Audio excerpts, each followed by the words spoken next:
गुजरी जमाने के पॉपुलर एक्टर भारत भूषण ने अपने करियर में कालिदास, तानसेन, कबीर, बैजू बावरा और मिर्जा गालिब जैसे एक से बढ़कर लोगों की भूमिका निभाई।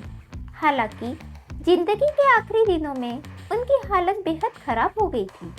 यहाँ तक कि 27 जनवरी 1992 को बेहद तंगहाली में उनकी मौत हुई थी।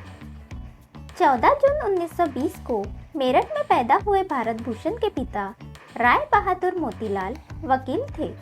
भारत भूषण के पिता चाहते थे कि उनका बेटा भी उन्हीं की तरह वकील बने, लेकिन ऐसा नहीं हुआ क्योंकि भारत भूषण तो एक्टर बनना चाहते थे। भारत भूषण ने अलीगढ़ से ग्रेजुएशन किया और इसके बाद मुंबई चले आए। मुंबई आते ही उनका स्ट्रगल शुरू हो गया। भारत भूषण जब मुंबई आए तो उनके पास मशहूर डायरेक्टर महबूब खान के लिए एक सिफारिशी खत था। महबूब खान उन दिनों अलीबाबा 40 चोर की शूटिंग में बिजी थे। भारत भूषण ने उन्हें वह चिट्ठी दिखाई, लेकिन तब तक उनके लिए कोई रोल नहीं बचा था। वो बेहद निराश हो गए, लेकिन किसी ने उन्हें बताया कि डायरेक्टर रामेश्वर शर्मा भक्त कबीर फिल्म बना रहे हैं। इसके बाद रामेश्वर ने उन्हें फिल्म में काशी नरेश का रोल और 60 रुपए महीना की नौकरी दे दी। 1942 में रिलीज हुई फिल्म भक्त कबीर उनका पहला रोल था। भक्त कबीर फिल्म के बाद तो जैसे भारत भूषण की किस्मत ही खुल गई। इसके बाद उन्होंने भाईचारा, सावन, जन्माष्टमी, बैजू बावरा, मिर्जा गालिब जैसी कई फिल्में की। ये वो दौर था जब किस्मत भारत भूषण पर मेहरबान थी। देखते ही देखते उन्होंने मुंबई में न सिर्फ कई बंगले खरीद लिए, बल्कि महंगी महंगी कारें भी खरीद ली। इसी बीच भारत भूषण के बड़े भाई रमेश ने उन्हें प्रोड्यूसर बनने की सलाह दी। इस पर भारत भूषण ने बड़े भाई का कहना माना और कई फिल्में प्रोड्यूस की। इनमें से 2 फिल्में बसंत बहार और बरसात की रात सुपरहिट हुई और भारत भूषण मालामाल हो गए।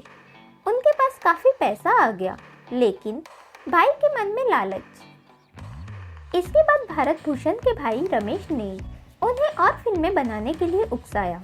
साथ ही यह भी कहा कि एक फिल्म में मेरे बेटे को हीरो बना दीजिए। भारत भूषण ने भाई की बात मान ऐसा ही किया, लेकिन अफसोस कि बाद में उन्होंने जितनी भी फिल्में बनाई वो सब फ्लॉप होती गई। ऐसे में भारत भूषण कर्ज में डूब गए और पाई पाई को मोहताज हो गए। भारत भूषण ने जितना कमाया था वो सब गवा दिया। उनके बंगले बिक गए, कारें बिक गई। फिर भी वो कहते रहे मुझे कोई तकलीफ नहीं। लेकिन जब एक दिन उन्हें अपनी लाइब्रेरी की किताबें रद्दी के भाव में बेचनी पड़ी तो वो तड़प उठे। जिंदगी के आखिरी दिनों में भारत भूषण काफी परेशान हो गए थे। इज्जत, दौलत, शोहरत सब तबाह हो चुका था। महंगी गाड़ियों में घूमने वाला टॉप मोस्ट हीरो अब लोगों को बस की लाइन में खड़ा दिखता था।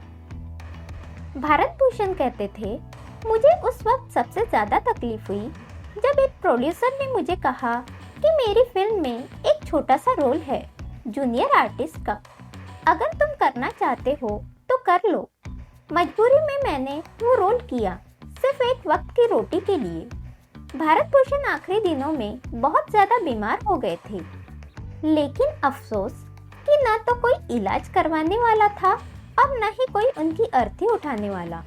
फिल्म इंडस्ट्री में एक बार फिर ये बात साबित हो गया कि यहाँ सिर्फ उगते सूरज को सलाम किया जाता है।